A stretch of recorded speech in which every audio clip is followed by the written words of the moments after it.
Sir अभी तो मैंने ओपनिंग नहीं किया सर, आपका समय अभी तो मैं सेट हो रहा हूँ। समय आपका कम है, अभी सेट हो रहा हूँ सर, थोड़ी ढील दीजिए।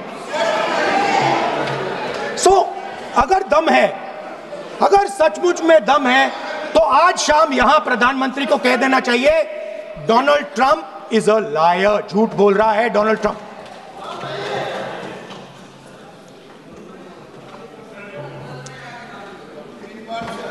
सर एक नई चीज चली है, एक नया शब्द चला है, new normal.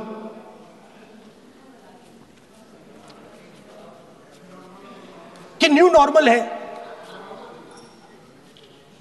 External affairs minister नहीं है बट वो यूज करते हैं। भाषण में उन्होंने कहा कि सारे के सारे देशों ने टेररिज्म को कंडेम किया है। Absolutely 100% correct. मगर उन्होंने यह नहीं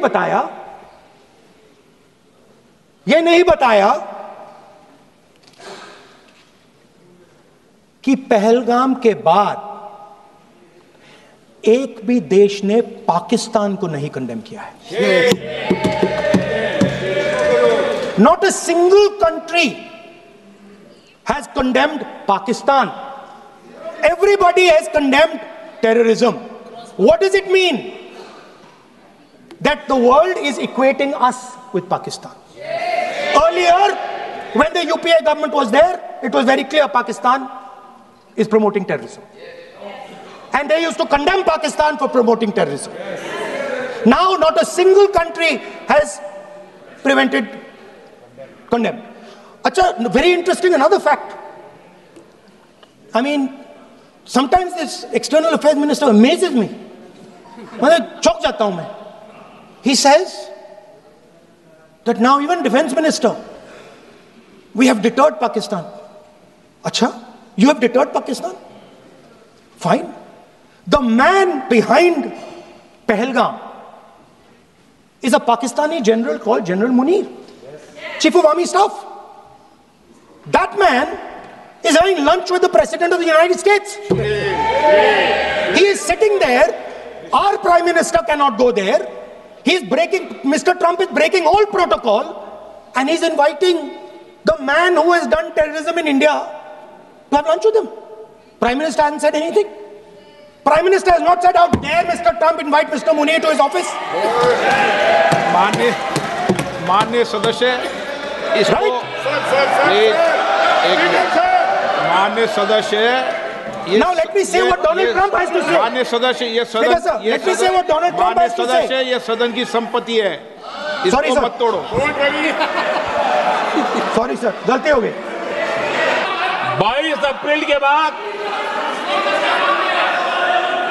22 अप्रैल के आतंकी हमले के बाद 3-4 दिन में ही ये उछल रहे थे और कहना शुरू कर दिया, कहां गई 56 इंच की छाती, कहां खो गया मोदी, मोदी तो फेल हो गया। क्या मजा ले रहे थे, उनको लगता है वाह बाजी मार ली। उनको पहलगाम के निर्दोष लोगों की हत्या में भी वो अपनी राजनीति तराशते थे।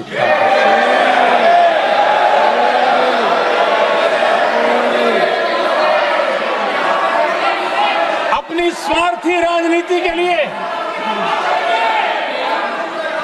मुझ पर निशाना साध रहे थे, लेकिन उनकी ये बयानबाजी, इनका छिछोरापन देश के सुरक्षा बलों का मनोबल गिरा रहा था।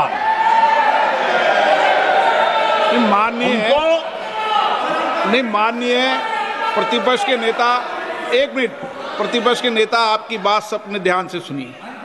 आप बेटे बेटे कांग्रेस कर रहे हैं और कुछ नेताओं को पीछे से, ये उचित नहीं है आपके लिए। न भारत के सामर्थ्य पर भरोसा है और न ही भारत की सेनाओं पर। इसलिए वो लगातार ऑपरेशन सिंदूर पर सवाल उठा रहे हैं। ऐसा करके आप लोग मीडिया में हेडलाइंस तो ले सकते हैं, लेकिन देशवासियों के दिलों में जगह नहीं बना सकते।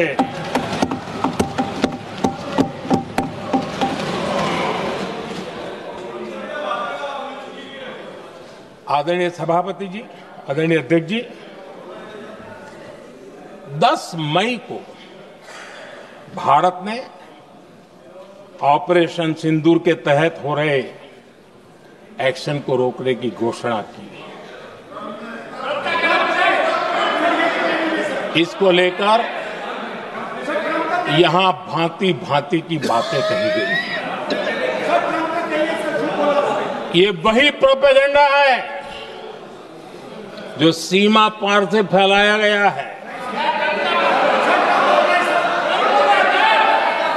कुछ लोग सेना द्वारा दिए गए तथ्यों की जगह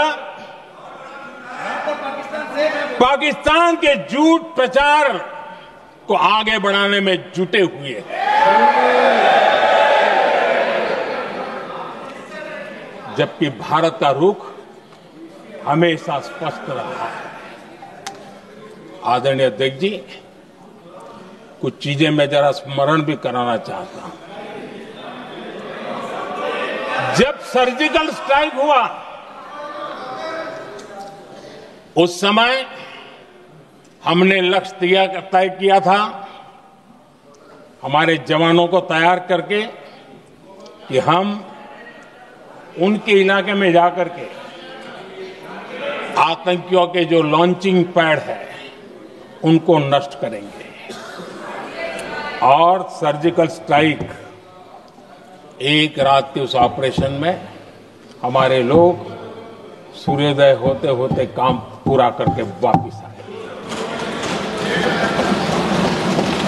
लक्ष्य निर्धारित था कि ये करना है। जब बालाकोट एयर स्ट्राइक किया तो हमारा लक्ष्य तय था कि आतंकियों के जो ट्रेनिंग सेंटर्स है इस बार हम उसको तबाह करेंगे, और हमने वो भी करके दिखाया। ऑपरेशन सिंदूर के समय हमारा लक्ष्य तय था, और हमारा लक्ष्य था कि आतंक के जो एपी सेंटर है और पहलगाम के आतंकियों को जहां से पुरजोश योजना बनी, ट्रेनिंग मिली, व्यवस्था मिली, उस पर हमला करेंगे। हमने उनके नाभि पर हमला कर दिया।